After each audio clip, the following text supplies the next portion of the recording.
Во ова време кое што повеќе личи на рана пролет, отколку лето, барем викендов, малку ќе бидеме на темата бенефитите, новите бенефити покрај оние кола чекови кои што стигна, малку за тоа кои VIP личности завршиле во Малта, една многу интересна личност, и за тоа колку Македонија е атрактивна во малтешките туристички агенции и колку тоа ги чини малтезите да патуваат во Македонија. Friday, 8 p.m. New podcast. Неделава почнаа да бидат испорачувани и бенефитите за оние фамилии кои што го добиваат оној work-in бенефит, а тоа се фамилии кои што издржуваат, односно имаат деца до 23 годишна возраст и чии примања не надминуваат 50.000 евра на годишно ниво. Тие бенефити во висина од 150, 250, мислам дека и 350 евра веќе се испорачани на фамилиите, а информацијата за пристигнувањето на сметките пристигнува преку СМС. Значи, проверете си ги сметките и проверете си ги СМС-ите, кои што ви информираат на кој датум ќе ви пристигне овој бенефит од влада, кој што е наречен за подпомагање на моменталниот животен стандард. Значи, како што зборував и во изминатите епизоди, малтешката влада е една од подобрите во рамки на Европска Унија, кој што се справува со економските разлики, со инфлацијата, иако е една од најмалите во рамките на Европска Унија. И тоа секако е само за почест. Дали знаете дека Ким Джонг Ун, сегашниот претседател на Северна Кореја, има завршено универзитет во Малта? За конекциите на Гадафи, Тито со Малта имам зборувано во претходните епизоди за зајаците, за бродовите кои што и ден денеска ги користи Малта во својата воена одбрана, ако може така да се каже. Ама сигурен сум дека малкумина од вас знаат, а може би и ретко дека некој знае, дека сегашниот претседател на Северна Кореја има завршено универзитет во Малта.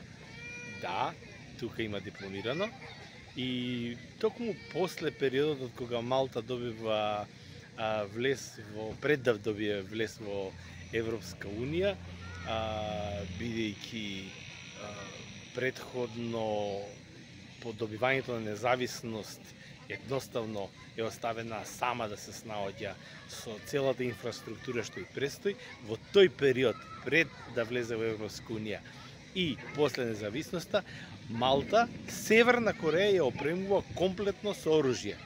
Веројатно и тоа не сте го чуле. Ете, јас сега пред известно време го чув и затоа го споделувам со вас. Од пушки, од обично фортификацијско наоружување, од оние ситни детали кои што може да се опреми една мала војска, токму сето тоа е добиено од Северна Кореја, од неговиот татко, кој што како благодарност, како чест, заради тоа што син му овдека завршил, и подарува, буквално и подарува големо наоружување на Малта. И на крајот за интересот на малтежани за Македонија. Од минатата година веќе бројката се е поголема на малтежани кои што ја посетуваат Македонија, а оваа година се наоѓа во атрактивните топ дестинации на една од најголемите туристички агенции во Малта, која што организира специјално патување во Македонија 7-дневно со одличен аранжман. Сега, одличен, зависи од кој аспект гледаме, но сепак за нас овде како што живееме во Малта е интересен и атрактивен, а сме со потекло од Македонија. Сега ќе ги видите деталите како тоа изгледа за малтежаните кои што доаѓаат да ја посетат Македонија. И еве турата која што ви ја зборувам за Македонија, значи 597 евра, 21 до 28 август, со прошетки во Скопје, Матка канјонот, Вевчани, Битола, Свети Наум, во Охрид се оди и така натаму. Значи, комплетно е покриено авионскиот билет, хотелското сместување, еве ги пишува во Скопје, во кој хотел 2 ноќи и 5 ноќи во Гранит во Охрид или нешто слично. И нормално цените се различни дали ќе спиете во трокреветна, во дупла или сингл. 883 евра е оваа тура за Македонија, која што ја организираат една од најголемите, како што реков, туристички агенции во Малта, и малтежаните, верували или не, ја преполнуваат.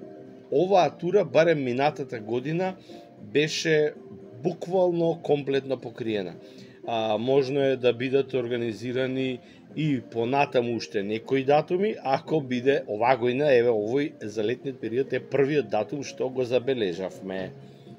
Сега тука пишува нормално сите детали, немат звездички. Јас само сакав да ви ги покажам деталите околу тоа, дека Македонија се наоѓа веќе на туристичката мапа редовно за летниот период и кај малтешките туристи. Толку денешно издание.